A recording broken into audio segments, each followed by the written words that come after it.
김정은 이후에 과연 누가 백두 혈통을 이을 것인가? 이 질문은 외부에서 볼 때는 단순한 호기심처럼 들릴 수도 있지만 평양 안쪽에서는 지금도 사람들의 마음을 조용히 조이는 문제다. 북한에서 백두 혈통이라는 말은 단순한 집안 정도가 아니다.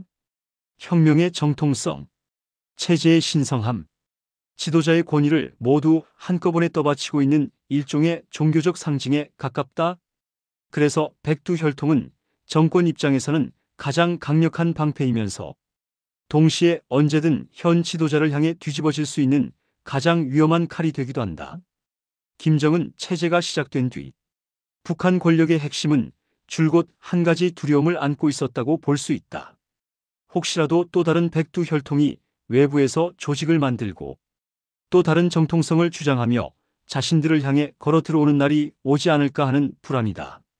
체제를 떠받치는 가장 강력한 상징이 언제든 자신을 겨누는 무기가 될 수 있다는 사실을 이 사람들은 누구보다 잘 알고 있을 것이다. 그렇다면 지금 이 시점, 김정은에게 실제로 위협이 될 수 있는 백두 혈통은 누구일까? 이미 세상에서 사라진 사람도 있고 어디에 있는지 조차 알려지지 않은 사람도 있다. 또 누구는 카메라 앞에서 웃고 서 있지만 그 미소 뒤에 실질적인 후계의 구도가 숨어 있는 사람이기도 하다. 오늘 이 보고서는 그 이름들을 하나씩 짚어보며 백두 혈통이라는 말이 북한 내부에서 어떤 의미를 갖는지 차분하게 살펴본다. 가장 먼저 떠오르는 이름은 많은 사람들이 이미 알고 있는 인물이다. 김정은의 이복형이었던 김정남. 말레이시아 쿠알라룸푸르 공항 한복판에서 독극물 공격을 받고 쓰러져 세상을 떠난 그 사건은 전 세계 방송과 신문을 통해 크게 보도되었고 북한에 관심이 없던 사람들까지도 강한 충격을 받았다고 알려져 있다. 가장 사람들로 붐비는 공항, 수많은 카메라와 눈이 지켜보는 장소, 그곳에서 공개적으로 암살을 감행한다는 것은 정치적으로 보나 외교적으로 보나 엄청난 부담을 각오해야 하는 선택이다. 말레이시아와의 관계 악화, 국제사회의 비난, 각종 제재의 빌미, 그 모든 것을 알고 있었을 북한 지도부가 왜 굳이 그런 방식을 택했을까 하는 의문이 따라붙는다. 이 질문에 답하기 위해서는 김정은이 권력을 잡았을 때 가장 거슬리는 존재가 누구였을지를 먼저 생각해 봐야 한다. 김정남은 어린 시절부터 특별한 대우를 받고 자랐고 한때는 후계 구도에서 가장 앞에 서 있을 것이라는 관측을 받기도 했던 인물이다. 해외 유학을 오래 했고 각종 사고와 구설수에도 자주 오르내렸지만 그만큼 국제사회에서는 얼굴과 이름이 널리 알려진 사람으로 남아 있었다. 더욱 중요한 점은 그 역시 백두 혈통이라는 사실이다. 북한 주민들에게 백두 혈통은 어린 시절부터 반복적으로 주입된 신화에 가깝다. 그들에게 새로운 지도자를 설득하는 가장 쉬운 방법은 또 다른 백두 혈통을 내세우는 것이다. 그 사람이 어떤 성격인지, 어떤 정책을 펼칠지보다 혈통이 누구냐가 먼저 검증되는 시스템. 김정은이 밀려나는 급변 사태가 발생한다면 외부 세력과 내부 불만 세력이 가장 쉽게 선택할 수 있는 카드가 바로 또 다른 백두 혈통이라는 점은 부정할 수 없다. 이런 구조에서 김정남의 존재는 김정은에게 단순한 친족이 아니었다. 언제든 자신을 대체할 수 있는 살아있는 또 하나의 가능성이었다. 평양의 권력자 입장에서 보자면 이 가능성을 영원히 차단하기 위해 어느 순간에는 위험을 감수하고서라도 강수를 던져야 한다고 판단했을 수 있다. 하지만 이야기는 여기서 끝나지 않는다. 김정남에게는 아들이 있었다. 김한솔. 그는 어린 시절 유럽 등지에서 성장했고 간단한 자기소개 영상에서 자신이 북한 지도자 일가 출신임을 언급하기도 했다. 짧은 머리, 수수한 복장, 조용한 표정으로 영어를 말하던 그 영상은 잠시 동안이나마 세간의 시선을 끌었다. 김정남이 공항에서 공격을 받은 뒤 반북단체로 알려진 자유조선이 김한솔과 가족을 신속히 안전한 곳으로 이동시켰다는 이야기가 이어졌다. 그 이후 그의 정확한 행방은 공개되지 않았다. 미국 어딘가 또는 다른 서방 국가의 한 구석에서 신분을 숨기고 보호받고 있을 것이라는 추측만 남아있다. 이 상태는 김정은 입장에서 가장 불편한 그림일 수 있다. 언제 어디서 다시 등장할지 모르는 백두혈통, 그리고 그 주변을 돌며 망명정부, 임시정부, 해방 이후의 새로운 정통성, 이런 단어를 입에 올릴 수 있는 여러 세력, 실제 힘은 없다고 해도 상징성 하나만으로도 충분히 위협이 될 수 있는 존재다. 김정은이 가장 두려워할 수 있는 장면은 어느 날 외국 언론 앞에 기만소리 서서 자신을 새로운 백두혈통의 대표로 내세우는 순간일 수 있다. 북한 주민들이 그 방송을 실제로 볼 수 있는지와는 다른 문제다. 외부 세계가 그를 공식적인 대안처럼 취급하기 시작하는 순간 체제의 긴장은 전혀 다른 차원으로 높아질 수 있기 때문이다. 다음으로 살펴볼 이름은 조용히 숨어 있는 듯하지만 여전히 많은 질문을 낳는 인물이다. 김정은의 친형, 김정철이다. 김정철은 김정은과 김여정보다 먼저 태어난 맞이로 알려져 있다. 혈통 순서로만 보았을 때 그가 후계 구도에서 가장 앞에 서야 하는 것이 어찌 보면 자연스러운 흐름이었을지 모른다. 그러나 실제 역사에서 후계자로 선택된 사람은 동생 김정은이었다. 외신에 포착된 김정철의 모습은 기타를 사랑하고 음악을 즐기는 한 사람의 팬에 가까웠다. 유럽 콘서트장 앞, 아시아의 공연장 출입구. 그는 몇 차례나 에릭 클랩튼 공연을 보기 위해 나타났고 그때마다 카메라에 얼굴이 잡혔다. 정치 연설을 하는 모습도 군대를 시찰하는 모습도 아니었다. 그는 마치 정치와는 거리가 먼 사람처럼 오로지 음악에만 빠져있는 모습으로 세상에 인식되었다. 하지만 바로 그 지점 때문에 오히려 더 많은 의문이 생긴다. 정말로 권력 의지가 없고 정치에 관심이 없는 사람이라면 평양 권력 내부에서는 차라리 더 편한 존재가 되었을 수도 있다. 그럼에도 불구하고 그의 이름이 여전히 민감한 존재로 다뤄진다는 것은 다른 가능성이 아직 사라지지 않았다는 뜻이기도 하다.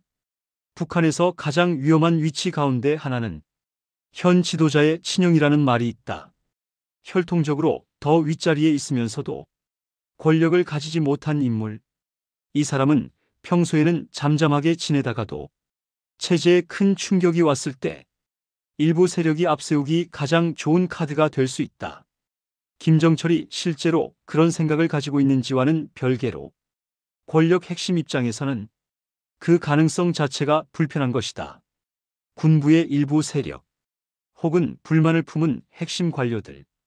이들이 위기 상황에서 좀 더 온화해 보이고 지나치게 잔혹한 이미지를 갖지 않은 백두혈통을 앞세워야 한다고 판단한다면 가장 먼저 떠올릴 수 있는 이름이 바로 김정철일 수 있다. 그 역시 해외 체류 중 여러 사고를 치고 김정은에게 반성의 메시지를 보냈다는 이야기가 전해진다. 재구실도 못하는 자신을 살려달라. 그런 표현이 등장했다는 보도는 그가 이미 스스로의 한계를 알고 있다는 인상을 준다. 그러나 이런 굴복이 위기 상황에서 그를 안전하게 지켜줄 것이라는 보장은 없다. 권력 투쟁은 언제나 상황에 따라 약자를 동정의 대상으로 만들기도 하지만 어떤 순간에는 가장 먼저 제거해야 할 위험 요소로 바라보기도 하기 때문이다.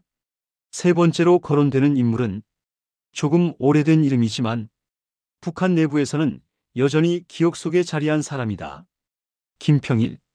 그는 김일성의 아들이자 김정일의 이복 동생이다. 젊은 시절 그는 키가 크고 외모가 준수하며 대중 앞에서 말하는 모습에서도 자신감이 느껴지는 인물로 평가받았다. 무엇보다 사람들의 눈에 강하게 남았던 점은 그가 김일성을 많이 닮았다는 사실이었다. 한때 북한 내부에서는 후계 구도가 김정일이 아니라 김평일 쪽으로 흘러갈 수 있다는 소문이 돌기도 했다. 어르신들 사이에서는 김평일이 권력을 잡았다면 북한의 모습이 조금은 달라지지 않았겠느냐는 말이 조심스레 오갔다고 전해진다.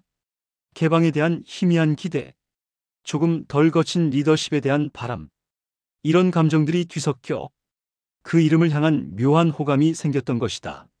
그러나 실제 권력은 다른 방향으로 흘러갔다. 김정일이 후계자로 굳어지는 동안 김평일은 점점 평양에서 멀어져 여러 나라의 대사관 근처를 떠도는 인생을 살게 되었다. 오랜 세월 동안 그는 해외 외교 현장의 한 구석에 머물며 사실상 유배에 가까운 생활을 이어갔다고 알려져 있다. 그럼에도 북한 주민들 사이에서 김평일이라는 이름은 완전히 사라지지 않았다. 특히 나이가 있는 세대는 그의 얼굴과 이름을 기억하고 있다.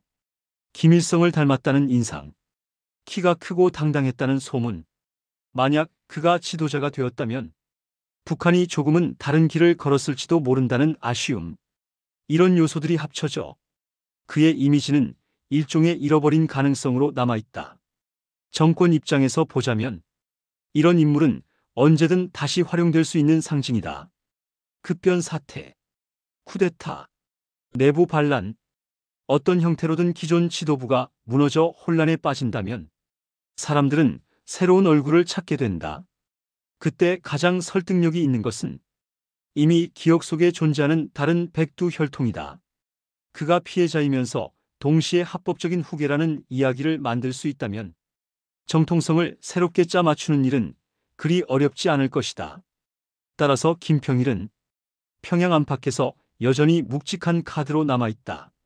지금은 조용히 잠복해 있는 존재처럼 보이지만 특정 상황에서는 언제든 다시 호출될 수 있는 이름이라는 점에서 그는 김정은 체제에 적지 않은 부담을 주는 인물이다.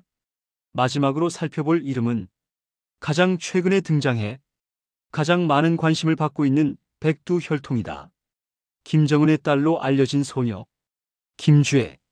처음 그녀가 공개석상에 나타났을 때 사람들은 단순히 지도자가 딸을 동행한 것으로만 생각했다. 그러나 시간이 지날수록 그 등장 장면의 무게와 의미는 점점 달라졌다. 김주애가 모습을 드러낸 장소는 놀이공원이나 학교가 아니었다.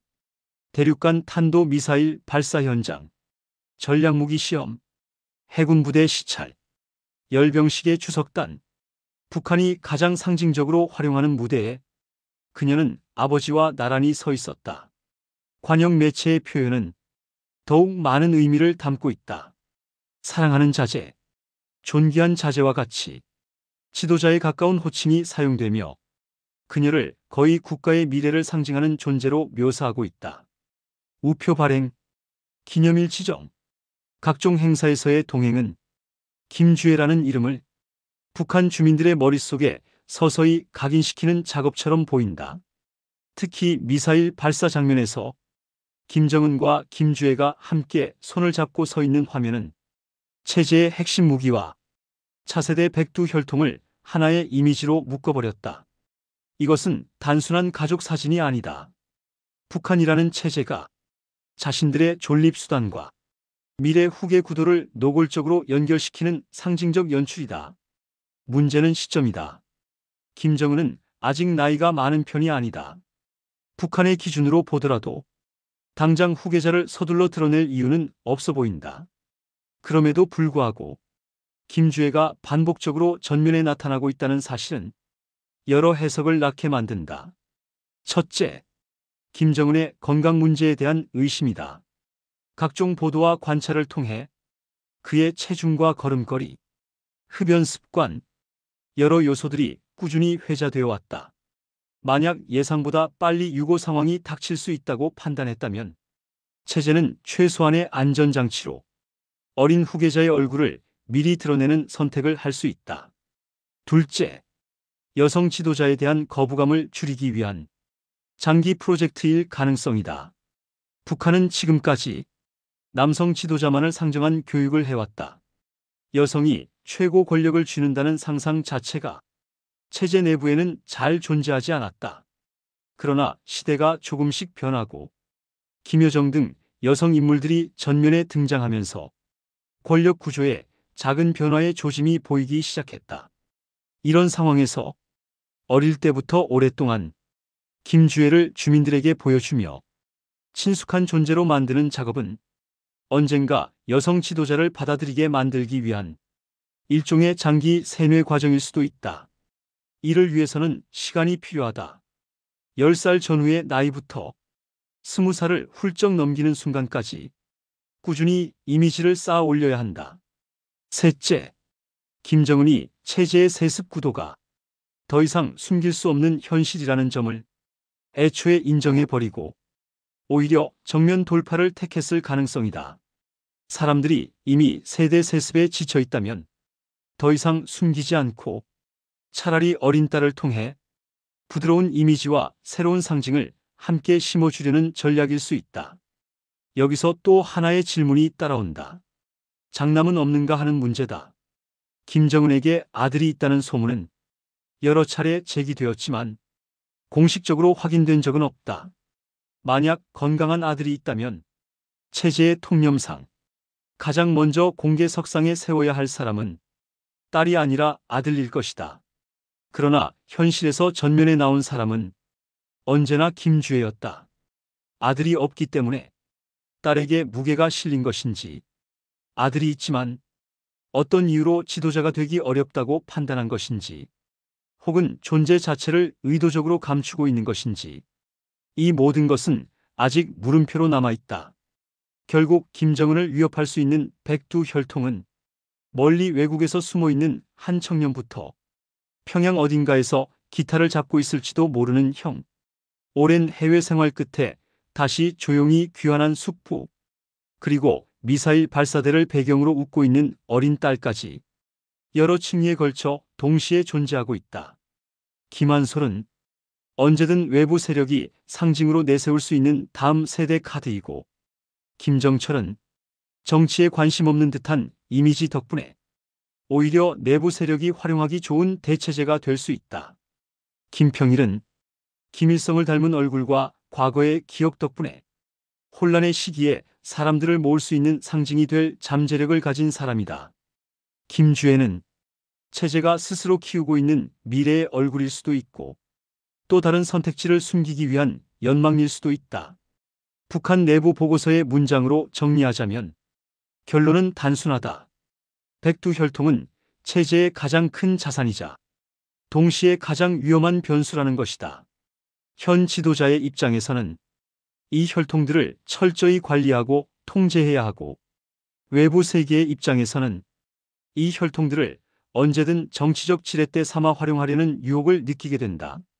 지금 우리가 짚어본 이름들은 당장 내일 권력을 잡을 사람들일 수도 있고, 끝내 아무 일도 못해본 채 역사 속으로 사라질 사람들일 수도 있다.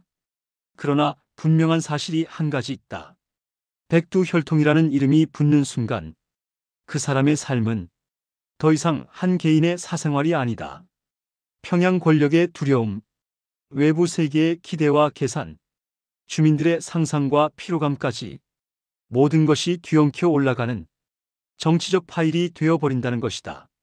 그리고 바로 그 점 때문에 김정은 이후의 백두혈통 문제는 당장 누가 후계자가 되느냐를 넘어서 이 체제가 앞으로 얼마나 더 버틸 수 있을지, 어떤 방식으로 균열을 맞이하게 될지를 가늠해 볼 수 있는 가장 중요한 단서 가운데 하나로 남아있다.